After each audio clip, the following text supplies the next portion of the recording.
Hello everyone, welcome to Blotted Blog. I am Anna, I'm the founder and creator.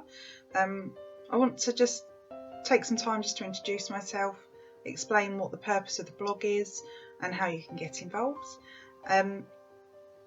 So I predominantly started it to share my creative writing. I am a writer, I like to create poetry, and I have a couple of manuscripts in the pipeline, so working towards being published. But Blotted Blog is more than just a creative writing space.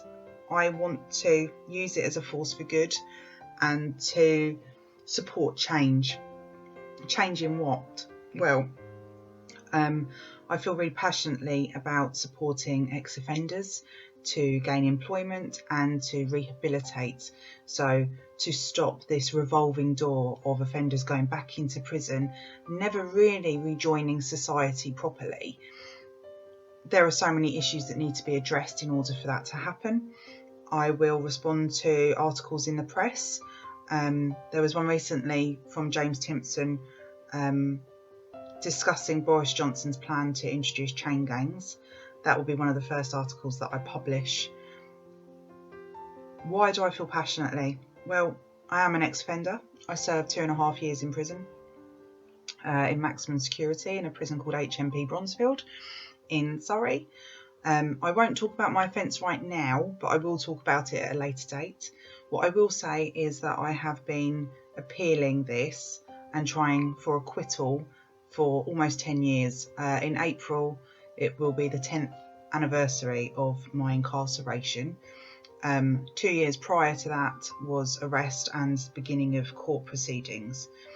I won't talk about the people involved in that because it's private. They have a right to live their life. It's not their choice for me to do this blog. However, it does give me some personal experience and understanding of the criminal justice system.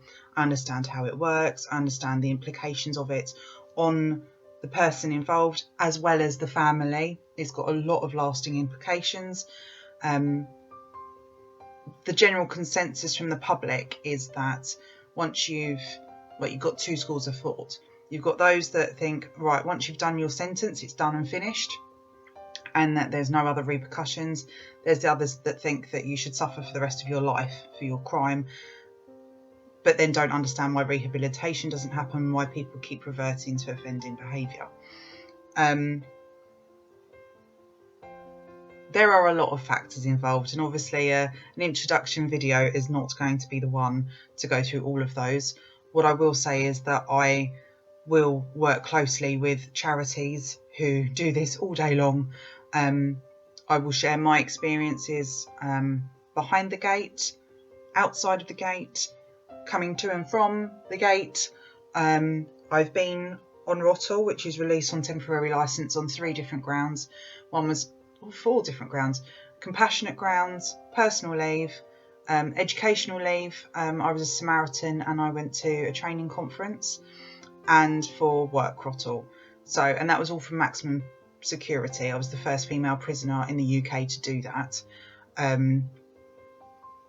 Not considered a security risk. You can't get ROTL unless you go through loads of different risk assessments. Your security categorisation gets lowered, but I digress.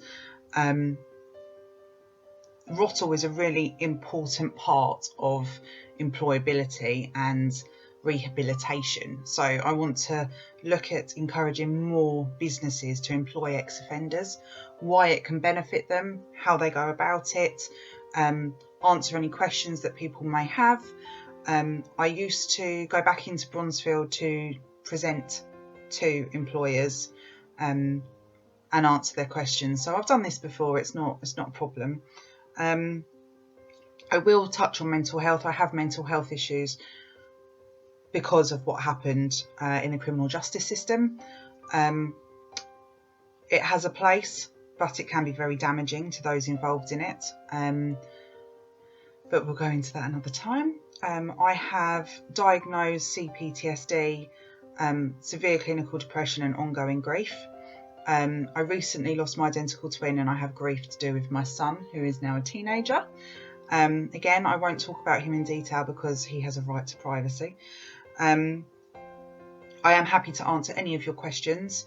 Like I say, I'm not a qualified professional when it comes to mental health. I can only share information that I have been given by professionals.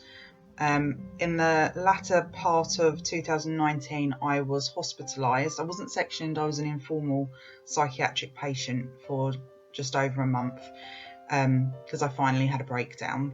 I am still healing from that. I am putting boundaries in place to protect myself, but I am adamant that I want to make a difference and to share my experience in the hopes that it can have a positive impact on other people, maybe offenders going through the system, maybe their families who are really struggling. Families and children are well known to be impacted by the criminal justice system. I will share some diabolical facts with you that, if you have any form of empathy, will maybe turn your blood cold and make you want to make a difference as well.